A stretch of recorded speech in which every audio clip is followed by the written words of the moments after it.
This is a very interesting situation because how often do you have a team straight up coming up to a quarterback, the team's starting QB, mind you, and saying, oh yeah, by the way, bro, after this season, you're off the team. Yeah, you don't see that happening very often, and you don't see things working out so harmoniously when it does happen. So before we get to the content, I just want to let you guys know I'm giving away a pair of Apple AirPod Maxes to a subscriber that turns on our notifications on this channel. Of course, make sure you're following our other socials in the description down below. And now that we got all that out of the way,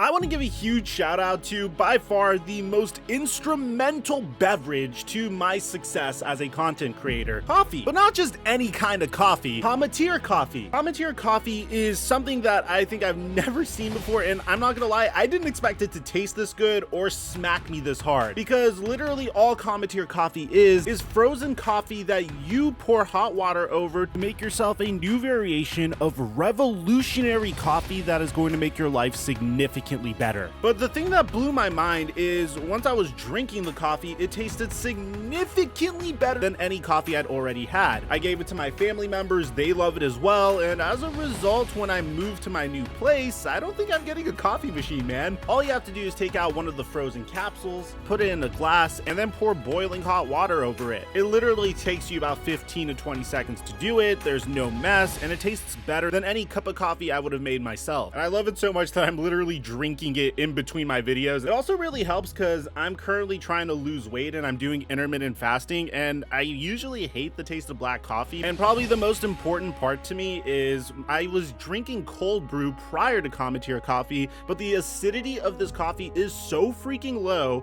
that I could have it on an empty stomach without having to worry about irritating my stomach, especially because I like having coffee on an empty stomach to help with the intermittent fasting. So if you're someone that's spending $6 to $8 a day on an inferior cup of coffee from your local coffee corporation, you know who you are, and you want to bring that $6 a day purchase to about $2 a day while improving the quality of your coffee and to save yourself time as well, then try out Palmatier coffee. My link in the description down below will give you $20 off of your first purchase. They offer free shipping, and I highly recommend you try it because this cup of coffee changed my life. Thank you, Palmatier Coffee, for the sponsor, and let's get to today's video. Mic check 1 2 1 2. What's going on, everybody? The San Francisco 49ers, man, have been a very enigmatic team throughout the entire Kyle Shanahan era, and it seems like when this team is fully healthy, things are going pretty good for them. When Nick Bosa is doing his thing on the defensive line, when Fred Warner is absolutely crushing it in run defense, and when Jimmy Garoppolo is actually playing, it seems like this team is one of the best teams in the NFL.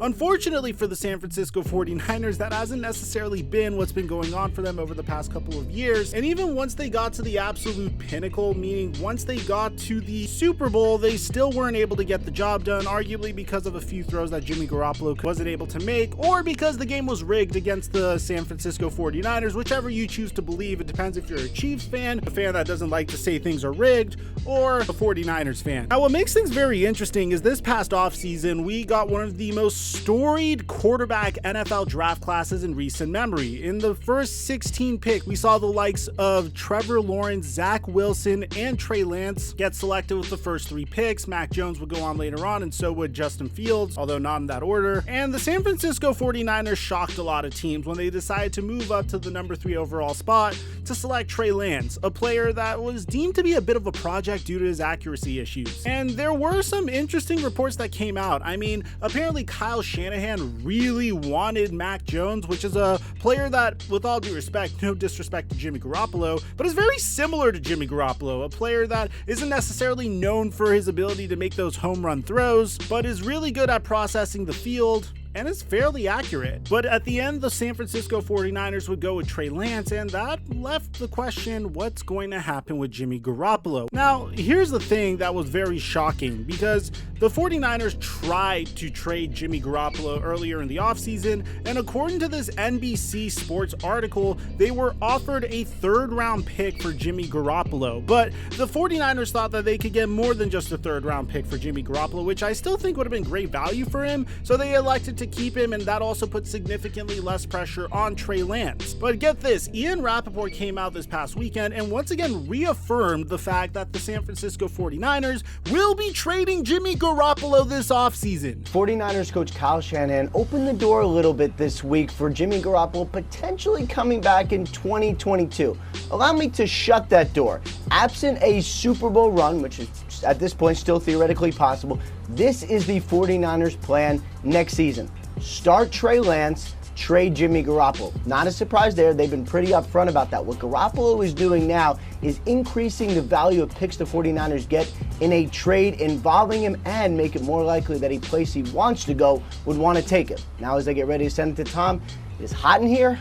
Taking my jacket off. So there's a lot to unpack over here because Kyle Shanahan came out and said that the reason why Jimmy Garoppolo is the de facto starter for the rest of the season has to do mainly with him and not with Jimmy or Trey Lance. Check this out. Kyle Shanahan said, "It's been more about me, to tell you the truth, in terms of just calling plays and stuff. We get into a rhythm of attacking a defense and what fronts they're playing and what coverages, and every play kind of plays off the next play, and you get a feel, our players do, and I, kind of what we're going to do." What's been hard on me that I didn't realize is when you do bring in a quarterback who gets a different set of plays, then it's almost like it's the first play I've been seeing of a new defense. Because now, yeah, you see what fronts and coverages they're doing, but they're doing it completely to plan as a threat of a runner at the position. And so I don't know what to anticipate with it. And then I've got to stay in it for a while to get a feel for that. And then when you go back, that feels kind of off for the last guy. So it kind of hurts my rhythm a little bit of understanding what the defense is doing. And that's why personally, as the year's gone, I've gotten a little bit more away from it because I like to get a feel for what the defense is doing. So this is Kyle Shanahan's explanation for why there's no longer a 2 QB system. He feels very thrown off by having Jimmy Garoppolo and Trey Lance and their separate plays.